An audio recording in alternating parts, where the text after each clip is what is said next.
Hallo und herzlich willkommen bei Welt der Wunder. In unserer Reihe Nachhaltig denken, Wirtschaft, Umwelt und Verantwortung beschäftigt uns heute eine Frage, die immer wichtiger wird. Wie wird Nachhaltigkeit vom guten Vorsatz zum echten Wirtschaftsfaktor? Denn es geht längst nicht mehr nur ums Image. Nachhaltigkeit entscheidet über Risiken, Investitionen und den wirtschaftlichen Erfolg. Doch viele Unternehmen wissen gar nicht, was entlang ihrer Lieferketten wirklich passiert. Genau hier setzt RepRisk an. Das Züricher Unternehmen durchforstet riesige Datenberge und analysiert Risiken von globalen Firmen und Großprojekten. Und das ist das Faszinierende, oft lange bevor sie öffentlich sichtbar werden. Wie genau das überhaupt möglich ist, das bespreche ich jetzt mit dem CEO und Mitgründer Philipp Eby. Hallo und herzlich willkommen hier im Studio. Danke. Herr Eby, RepRisk hat das doch sehr hochgesteckte Ziel, die Welt zu einem besseren Ort zu machen. Und dafür nutzen Sie die positive Macht der Daten. Das liegt ja jetzt erstmal nicht wirklich auf der Hand. Wie sind Sie darauf gekommen? Na gut, das sind wie häufig Zufälle. Es war ein Kunde, eine Schweizer Bank, die gesagt hat, in dieser Boomphase vor 20 Jahren, als wir die Firma gegründet haben, sie brauchen mehr Informationen, wenn die Firmen zum Beispiel an die Börse gehen. Was gibt es da für Risiken, wenn irgendeine indonesische Firma, die Holz fällt von Indonesien über Suriname in Südamerika, was sind da für Risiken dabei, damit man das auch erfassen kann und dann in Prospektus schreiben kann für den IPO, also wenn die Firma an die Börse geht. Und dann haben wir gesagt, das ist super, weil wir sind überzeugt, dass letztlich Nachhaltigkeit dann entsteht, wenn Transparenz herrscht zu dem, wie die Unternehmen ihr Geschäft betreiben. Und das sind ja wirklich riesige Datenberge, Millionen von Daten. Wie konkret machen Sie das? Einmal einfach erklärt. Gut, es hat sich verändert. Ich habe ja schon gesagt, wir haben vor 20 Jahren angefangen. Und wir haben schon immer sehr viel digitale Quellen verwendet. Wir haben dann versucht, diese unglaublichen Datenberge zu durchforsten, indem wir da gute Filter erstellt haben. Und wir haben schon sehr früh geguckt, sind Texte eher negativ, man nennt das vom Englischen her Sentiment-Analyse, sind die negativ konnotiert oder ist es was Positives? Da haben wir schon immer diese modernen Techniken verwendet. Aber jetzt in den letzten, sagen wir, 8 Jahren hat sich alles nochmal total verändert mit der künstlichen Intelligenz. Das ist ja schon wahnsinnig viel. Was unterscheidet denn Ihr Unternehmen von anderen Unternehmen, die Risiken auch untersuchen? Was ist Ihr persönliches Alleinstellungsmerkmal? Als erstes möchte ich erwähnen, dass wir wirklich all diese Informationen sammeln außerhalb der Unternehmen. Weil wenn Unternehmen über solche Sachen berichten, Kinderarbeit, Zerstörung des Regenwalds, Korruption, können sie ja nicht die Antworten geben, die wirklich wichtig sind für Investoren, für Banken, für Einkäufer. Und das heißt, dass wir schauen müssen, dass wir wirklich umfassende Informationen haben, wie gesagt, außerhalb von Unternehmen. Das ist immer das Wichtigste. Aber wenn man das anguckt, wie kann man all diese Informationen verarbeiten? Und da kommt dann die künstliche Intelligenz ins Spiel. Früher war Nachhaltigkeit eben ein Nice-to-have. Inwiefern rückt die Nachhaltigkeit auch immer mehr in den Vordergrund und ist ja auch ein Must-to-have?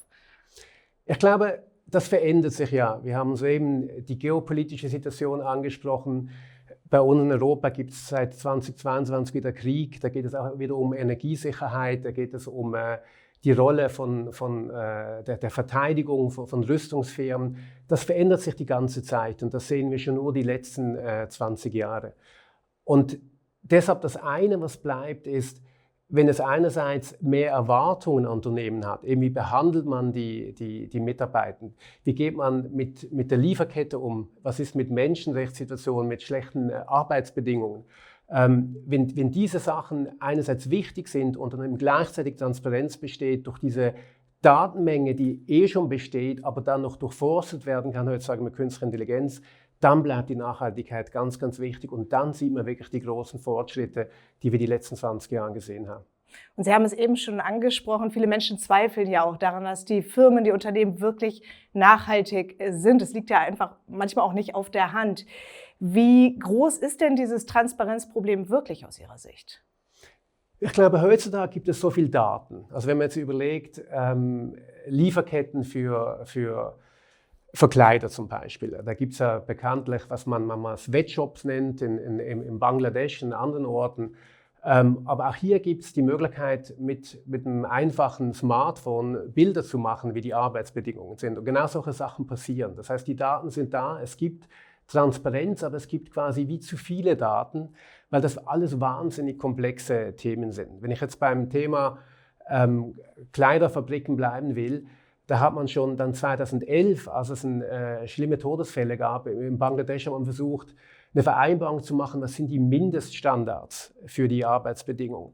Aber das hat dann dazu geführt, dass das dann so teuer wurde, diese Kleider zu produzieren, dass es einfach nicht mehr gelohnt hat. Deshalb, es sind sehr viele Daten da, aber die Fragen sind sehr, sehr komplex. Und ich glaube, man kann nicht einfach sagen, die Standards, die in Deutschland gelten, die müssen in gewissen Teilen von Südamerika oder Afrika oder Südostasien auch gelten. Welche Risiken werden denn aus Ihrer Sicht heutzutage noch unterschätzt? Die Lieferketten, die wir schon angesprochen haben, da sind ganz, ganz viele Risiken drin, die wir nicht kennen, weil das eben von der Komplexität noch mal höher ist. Nicht eine einzelne Firma, was geht, wie behandelt diese Firma ihre Mitarbeiter, sondern es ist eben, wie der Name sagt, das ist eine ganze Kette.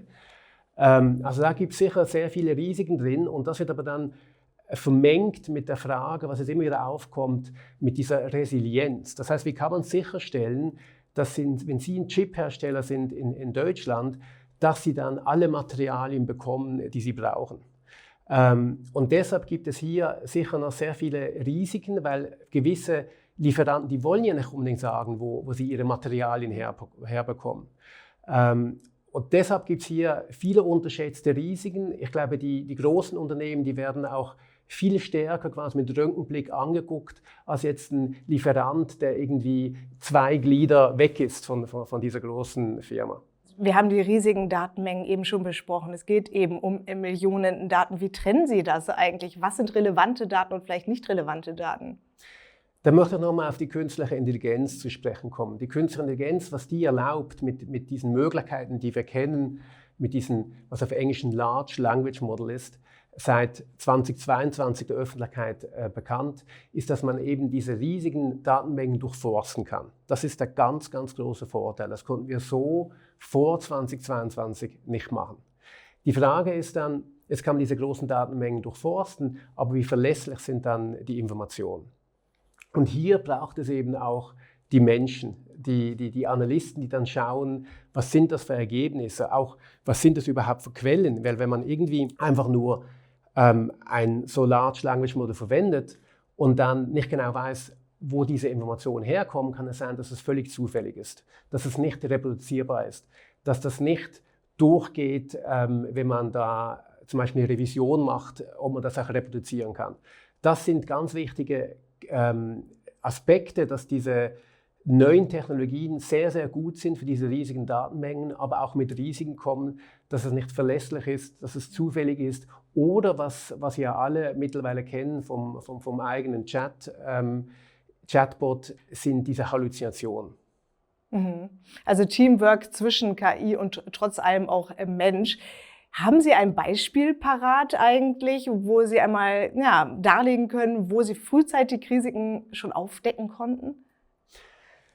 Wenn ich jetzt an Deutschland denke, ein Fall ist interessant, obwohl er schon ein paar Jahre her ist. Das ist diese Geschichte mit VW und diesen betrügerischen, im Nachhinein muss man sagen, betrügerischen Vorgehen, diese Emission bei der Messung tief zu halten.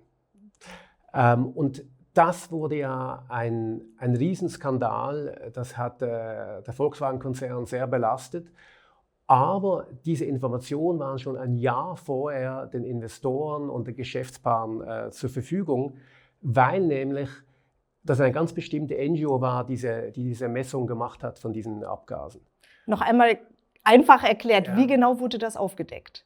Es gab eine NGO, also eine Nichtregierungsorganisation, die Messungen gemacht hat bei verschiedenen Automodellen, nicht nur bei Volkswagen übrigens, und festgestellt hat, dass diese Messungen nicht mit dem übereinstimmen, was offiziell die Abgase sein sollten. Also da ging es ja um diese Dieselmotoren.